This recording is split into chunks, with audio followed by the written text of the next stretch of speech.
ಒಂದ್ ಕಡೆ ಲೋಕಸಭಾ ಎಲೆಕ್ಷನ್ ಗೆಲ್ಲಬೇಕಾ, ಹಾಗಾದ್ರೆ ನಮ್ಮನ್ನ DCM ಮಾಡಿ ಅಂತ ಹೇಳಿ ಬೇಡಿಕೆ ಇಡ್ತಾ ಇದ್ದಾರೆ. ಹೀಗಾಗಿ ಮೀಟಿಂಗ್ ಮೇಲೆ ಮೀಟಿಂಗ್, ಅದು ಕೂಡ ಡಿನ್ನರ್ ಮೀಟಿಂಗ್ ಅನ್ನ ಮಾಡ್ತಾ ಇದ್ದಾರೆ. ಇದರ ಜೊತೆಗೆ ಏನೆಲ್ಲ ಡೆವಲಪ್ಮೆಂಟ್ಗಳಾಗ್ತಾ ಇದೆ ಕಾಂಗ್ರೆಸ್ನಲ್ಲಿ ಅನ್ನೋದನ್ನು ಗಮನಿಸ್ತಾ ಇದ್ದೀರಿ. ಕಾಂಗ್ರೆಸ್ನಲ್ಲಿ 4 DCM ಸೃಷ್ಟಿ ಸರ್ಕಸ್ ನಡೆಸ್ತಾ ಇದೆ. ಸರ್ಕಾರದಲ್ಲಿ ಪ್ರಭಾವವನ್ನ ಬಳಸೋದಕ್ಕೆ ಇನ್ನಿಲ್ಲದ ತಂತ್ರ ಪ್ರತಿತಂತ್ರವನ್ನ ಹಿಡಿಯಲಾಗ್ತಾ ಇದೆ.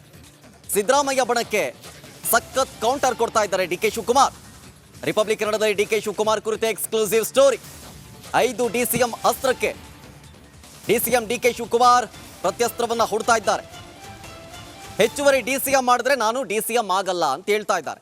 ಹೈಕಮಾಂಡ್ಗೆ ಖಡಕ್ ಆಗಿ DK ಶಿವಕುಮಾರ್ ಅವರು ಇದ್ರ ಬಗ್ಗೆ ಮಾತನಾಡಿ ಹೇಳಿಕೆಯನ್ನು ಕೊಟ್ಟಿರೋದು.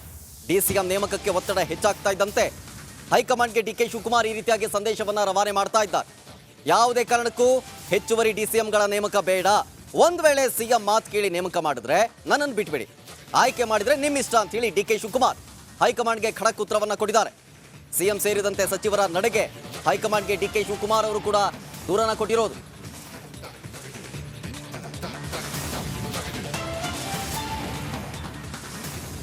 DCM DK ಶಿವಕುಮಾರ್ ರಿಸೈನ್ ಮಾಡೋದಕ್ಕೆ ರೆಡಿ ಅಂತ ಹೇಳಿ ಇಂಡೈರೆಕ್ಟ್ ಆಗಿ ಹೇಳ್ತಾ ಇದ್ದಾರೆ. CM ಸ್ಥಾನವೂ ಇಲ್ಲ, DCM ಕುರ್ಚಿನೂ ಇಲ್ವಾ? ಹಾಗಾದ್ರೆ DCM ಚೇರ್ನಿಂದ ಕೆಳಗಿಳಿಯೋದಕ್ಕೆ DK ಶಿವಕುಮಾರ್ ರೆಡಿ ಅಂತ ಹೇಳ್ತಾ ಇದ್ದಾರೆ ಹೇಳಿಕೆ ಕೊಡೋ ಮೂಲಕ. ಇದರ ಜೊತೆಗೆ 4 DCM ದಾಳಕ್ಕೆ DK ಶಿವಕುಮಾರ್ ಈ ರೀತಿಯಾಗಿ ಬ್ರಹ್ಮಾಸ್ತ್ರವನ್ನ ಪ್ರಯೋಗ ಮಾಡ್ತಾ ಇದ್ದಾರೆ. ನನ್ನನ್ನು ಬಿಟ್ಬಿಡಿ, ನೀವು ಈ ತರ ಆಗಿ ಕೆಲಸವನ್ನ ಮಾಡೋದಾದ್ರೆ, ತಂಟೆಗೆ ಬಂದ್ರೆ ಎಲ್ಲವನ್ನು ಬಿಟ್ಟು ಕೆಳಗಿಳಿಯೋ ವಾರ್ನಿಂಗ್ ಅನ್ನ DK ಶಿವಕುಮಾರ್ ಹೈಕಮಾಂಡ್ಗೆ ರವಾನೆ ಮಾಡ್ತಾ ಇದ್ದಾರೆ.